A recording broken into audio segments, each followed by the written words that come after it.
Hi everyone, welcome back to the garden and welcome to my dahlia experiment for the winter of 2022-2023. So I'm going to show you a few things that I have that I think are going to allow me to winter these over in my bed. Once again, disclaimer, this is an experiment. I've never done this before. I am willing to lose my dahlias if I have to. The primary reason I'm doing this is because I do not like storing them. Vermiculite has worked pretty well for me for the past 2 years, but it hasn't been perfect and I have had some loss. And so if I can keep these in the ground at the temperature they need to be, protected from excess moisture that our winter tends to have, that's what I'm going to attempt to be doing. So I'm going to go over some of the supplies I purchased first for this project and then tell you about how I anticipate this working out. So the first thing I have are these hoops. These were, I think, 4-foot long metal rods that I purchased from Menards. Your local hardware store, Lowe's or Home Depot may have them. You just wrap them around a big tree. In my case, I used a tree out front and bend them into U shapes. And so I use those as the hoops here instead of actually buying hoops. You can also use the same method to make flower supports. So you bend them into a U and then you place the board and bend the legs up. So that's a great cheap alternative to purchasing flower supports. But we'll move on to this dahlia project. And so the things I purchased were this box called a socket box. This is a water protective housing. You can see here in the picture, they have a surge protector on the front of it. I purchased this big one and I decided it was too big for this project and I wouldn't need it. So this is going to be kind of my storage box, or if I need this in the future. So there is a smaller green one. This is the one I'll be using today. And all it does is it has these clasps on it and it's surrounded, it's fully plastic, and then it's surrounded by a silicone gasket in the top, and then you can put whatever plugs you're going to be putting in this actual container. The second thing I purchased was a soil heating cable. Now, it was very difficult to find a soil heating cable that I was happy with. A lot of them have built-in thermostats, and I didn't want one with a built-in thermostat, and I'll tell you why in a bit. But typically these soil heating cables try and keep the soil to a temperature of 70 degrees. Now, that is not what you want for storing dahlias. You want somewhere in the 35 to 50 degree range, probably around right in the middle there, 40 to 45. So this is just, I'm going to consider just get you a soil heating cable, whether it has a thermostat or not. This is the Jumpstart brand. Never used a soil heating cable, so we'll see how that works. But it gently warms the soil for germination as it's intended. So if you want to get started planting lettuces and stuff in the spring or carry over your crops into fall, that's what you use a soil heating cable for. On top of that, because I didn't want to use the built-in thermostat in this soil heating cable, I purchased a actual outlet that detects the temperature surrounding it. You could probably purchase like a smart outlet if you have a smart home system. I have a smart home system, but I just decided to go with something more kind of foolproof that would measure it on its own. So this outlet controls and turns on whatever's connected to it when it reaches a temperature of 35 to 50 degrees. And so this is what I'm going to be using as my thermostat here, because those are the temperatures that I want to keep these dahlias at during the coldest part of winter. So this is going to be inside this box, which I will connect an extension cord to. I won't be connecting the extension cord today. It is too early because we haven't had sufficiently cold temperatures, but I wanted to go ahead and shoot this video and get this project mostly completed before our temperatures do roll around.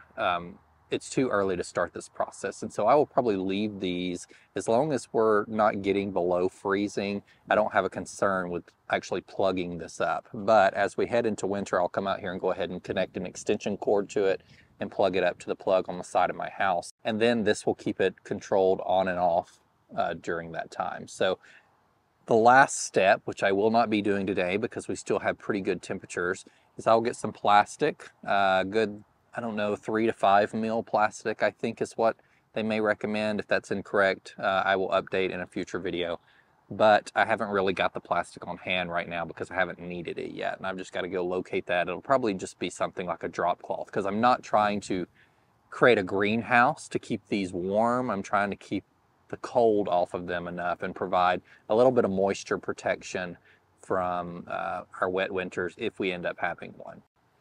So We'll first lay out the soil cable because that's going to be the thing that we want to tuck in kind of around and to the sides of this bed. This is a wood bed. It is 2x12s. So I've had good luck with things coming back in these beds, including like toothache plant and stuff that are not hardy to our zone.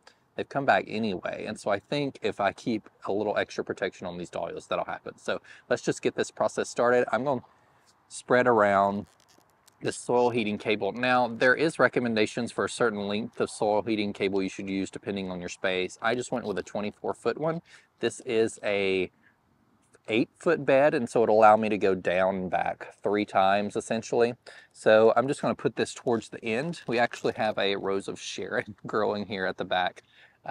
I have the worst habit of, if I'm pruning something, I will just go out and stick it in a garden bed, and then sometimes it'll root, and that's the case of this rose of Sharon. I actually have another one back there too.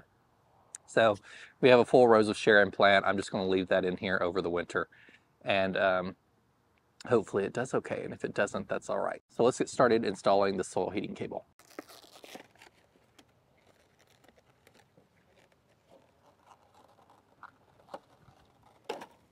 So the soil heating cable is orange itself, and then it has this plug for it that gives you a little bit of lead. So we just want to bury the orange cables kind of under the ground a little bit. You can see my drip is still here, but that's all right. So we're just going to get this straightened out a little bit so it's not so curly. Actually, the thermostat's right here in line too. So I went to grab some bulk landscape staples, which I keep on hand because the soil heating cable is a little rigid from being in its packaging. So we'll just use those as we need them.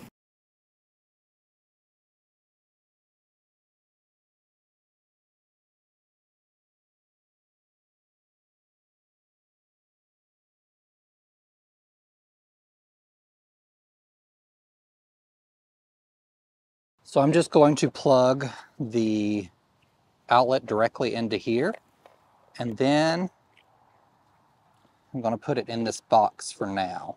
And then when I come plug up the extension cord, I will plug that directly in there as well. You may get some zip ties. And this box is going to sit right here in the center. I'm going to bury it a little bit in the ground because that thermostat on the outlet does need to be able to sense the temperature as best it can. So we'll put it in the ground a little bit, and then I'm going to cover this area with leaves. And that way all of these dahlias and tube will be covered and the cord will be covered good. So you probably saw me last year do this project just to add good leaves back to your soil. And so I came out yesterday and shredded these up with my shredder that I have, and then we'll wet them down pretty good, and then that'll be it until I come and plug up this box.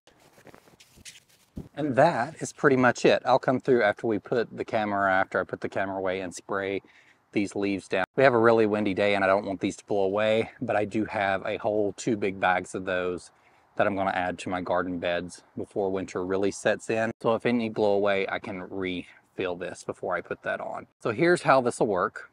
When the temperature of the inside of this box drops below, I think it goes to 50 degrees. It may go to 45 degrees. There's 3 different versions of that plug, by the way.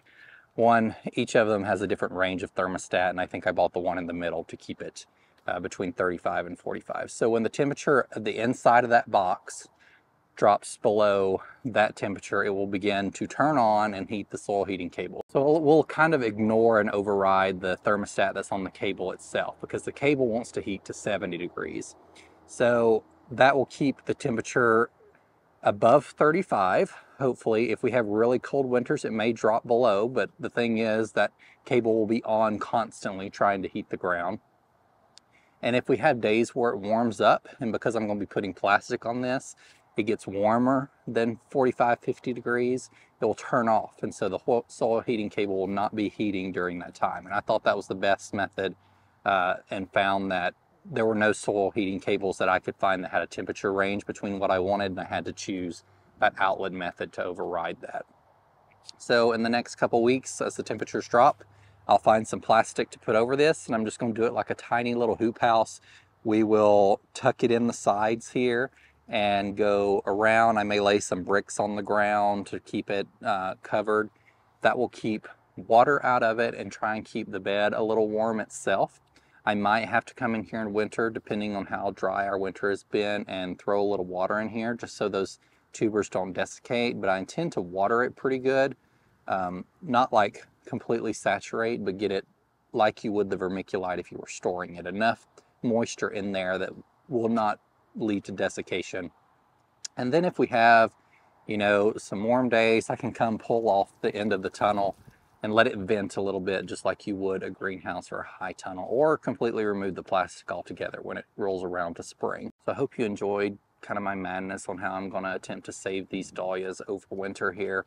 If this works, that'll be really great news. I would much rather go through this process every year than storing my dahlias in vermiculite, just because it's difficult every year. I feel the urge to check them, and then I never get around to checking them, and it just causes undue stress. And so if I leave them in the ground knowing this may or may not work, that stress is alleviated, and then we'll just let the cards lie where they may. If you have any suggestions to this plan or additions, certainly let me know. I've tried to think of everything, but I may have missed something. And if you have done this project before, certainly let me know, and we'll see how this works. I do have a few dahlias in this bed right here you can't see next to me, including the one that I really, really loved this year. That was that pink purpley color. I am not doing that method on it. I'm going to mulch it really heavily with leaves, and then I might just put a 5-gallon bucket over it to try and shed some of that water that would be coming, or snow in winter. But I'm not going to baby it like I'm babying these. And that'll be also another experiment of like a control to see if these would have survived without this protection. And if it doesn't, we know this helped. And if it does, we know this one didn't hurt, and it actually helped too. So thank you guys for joining me. And remember, in a world full of hate, be a light. Take care, everyone. Bye.